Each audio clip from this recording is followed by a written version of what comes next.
Perhaps you've noticed it's a little less painful when you visit the gas pump. It's a welcome drop from what we've been used to over the past few years.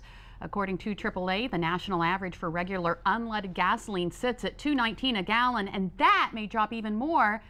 Many industry experts aren't surprised. They say gas prices typically fall at the end of the year. In fact, AAA says gas prices should remain low through the holidays, even possibly dipping below $2 a gallon, as long as oil prices remain low and supply continues to be steady. Now, you can find even lower prices here on Delmarva. According to AAA in Delaware, the average price of a gallon of regular is $2.08. In Maryland, it's $2.14. In Virginia, it's already made it under $2. The average for a gallon of regular there is $1.96. Another gallon that won't cost you as much money as it did in the past: milk. The Bureau of Labor Statistics reports the average price for a gallon of milk is $3.39. Now, last year at this time, it was about 30 cents more expensive. Experts say foreign competition and global economy struggles are behind the drop, but don't get used to it. Industry analysts believe milk prices will rebound next year. Here's something you are paying more for: eggs. Most recently, the average price for eggs was nearly $3 a dozen. The Labor Department reports that's more than a 50% increase from this time just last year.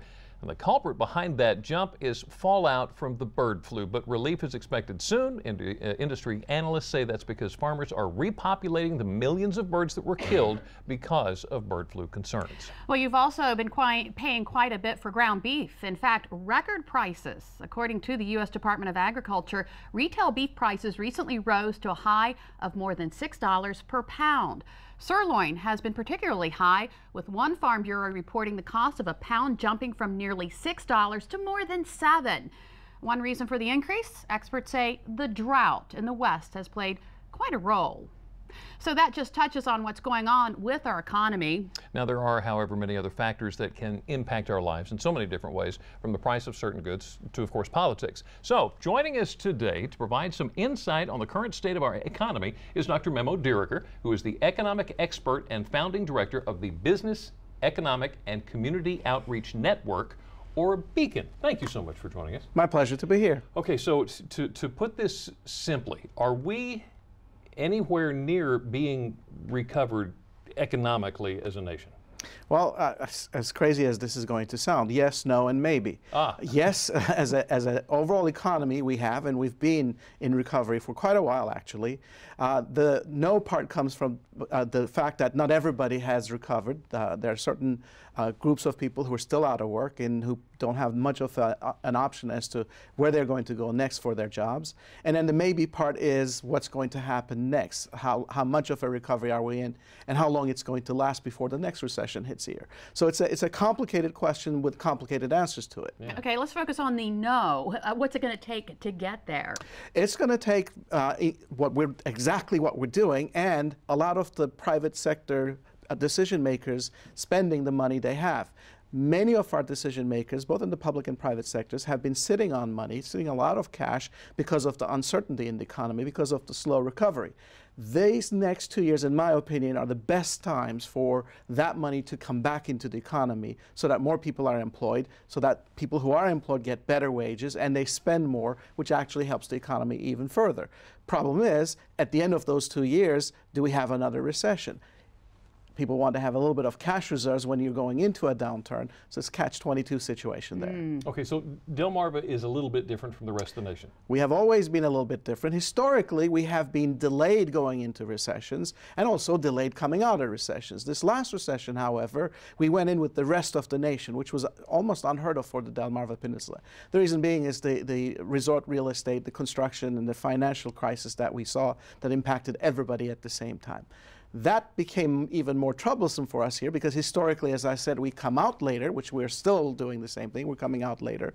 We came in with everybody coming out, and we're less insulated this time from the damage. So it's taking us a little longer. Okay, let's talk about other things that affect the economy: heating oil and natural gas. What can families expect this year? Well, again, in some of your previous comments, you mentioned that nature has a lot to do with it, as well as nation and politics. As long as nature and nation leaves us alone, in other words, there's no natural disaster or there is no war or terror attack, etc., we should be enjoying these lower energy prices for quite a while. In fact, the United States Energy Information Administration predicts that these low levels will continue at least the next 10 to 12 months. So this is the time to, and again, we kind of think that the weather is going to be with us, even though we expect a lot of snow. Overall, the temperatures are not going to be too high. You put those two things together, we're going to have a mild winter, not only weather-wise, but also for our pocketbooks. Sure. That's always good. That's always good. It sure is. Okay, you mentioned people that are still looking for work. Let's talk for a second about unemployment versus seasonal hires. How is the coming holiday season looking to you? The seasonal hires are expected to be very high this year because everybody's expecting a very good holiday season in terms of retail. That means more people are, companies are going to produce more, companies are going to store more, they're going to ship more, and there's going to be jobs created from the retail to transportation to warehousing to manufacturing across the board, and even importing, because a lot of things we buy come here from elsewhere. People are going to have to be employed at the ports, at the railroad terminals, trucking terminals, et cetera. So this is a good season, holiday season, for seasonal employment. Not necessarily so for year-round employment. All right, let's take a political turn. What successes have you seen with President Obama? Well, let's look at the term of President Obama. It's very difficult to say that the successes belong to one individual or administration or Congress. So without getting into who really is responsible for it, we have seen in this president's 2 terms up to this point, a definite improvement in the nation's economy. One of the things we talk about is the deficit. Percentage of the debt that we're carrying as a percentage of our GDP has gone from about 10% down to below 3%. That's a major accomplishment. Dow Jones itself went from about 8,000 to over 17,000. Unemployment went about 8% down to under 6%. So these are good indicators. Consumer confidence went from 43, the index number 43s to the 94s now. All of these are telling us the economy is indeed improving, but not for everybody at the same time. Okay, going to try to pin you down a little bit more. Try. Do you see any strengths in the Republican Party? Republican Party, what is that? Isn't that the question? Because the Republican Party, to my way of looking at things, is currently going through an identity crisis. It cannot determine if it's an establishment organization or if it's almost a revolutionary organization. Depending on which side of the party you look at, the establishment organization is very cognizant of what is needed to win, and they're doing all the right things. The revolutionary side of it, if you want, the Tea Party side of it, is more involved in the dogma fight. And again, from an independent centrist perspective, I think they're doing a very good job of trying to give the next presidential election to the Democrats. Okay, so I've got to ask you about Donald Trump. You know, there are different opinions about him. Some people see him as a savior, others as a joke. What do you think? Well, I'm not qualified to say much about the political side of things, but I can tell you from what he has proposed from the economic side, the nation's economy side, I have only one word for it. It's crazy. I don't know what he's basing his proposals on. He's definitely an entertainer, and United States, the electorate, especially the more dogmatic side of the Republican Party, is fed up with the establishment. So he is really getting a good hearing from those who've been fed up with Washington, but from a pure nation's economy perspective, he has a lot of homework to do. You know, running a company is not like running a business, especially since you're a very good business person at declaring bankruptcy. Yeah. Memo, we cannot tell you how much we appreciate and value your ability to talk about us right here, right now. Let's zoom out a little bit. Let's talk about the world economy. Who do you think has the biggest impact? China, bar none China. Europe is our #1 trading partner. We do a lot of business with Canada and Mexico, but the reality is because China impacts the world economy, and they are the #2 economy in the world, it definitely impacts how we interact with the rest of the world. It also impacts the value of the dollar, which determines how much we can import and export.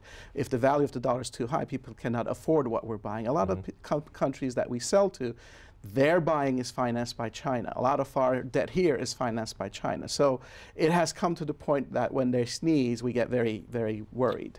And as their economy is showing signs of uncertainty and volatility, we're getting worried. In fact, there are many economists who think that the next recession is going to be triggered by whatever happens in China.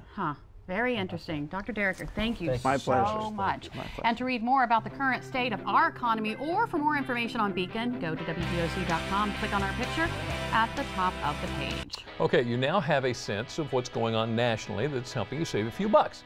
But there are some things that you can do right at home to help keep even more money in your pocket. And it may be easier than you think. Up next on Delmarvalife, we'll share a few simple ways to keep your home nice and warm this winter while saving money at the same time. And chances are you'll use some of those savings on gifts this holiday season, but before you decide to buy everything online, here are the 7 things you should always purchase in the store and never on the web. Delmarvalife will be right back.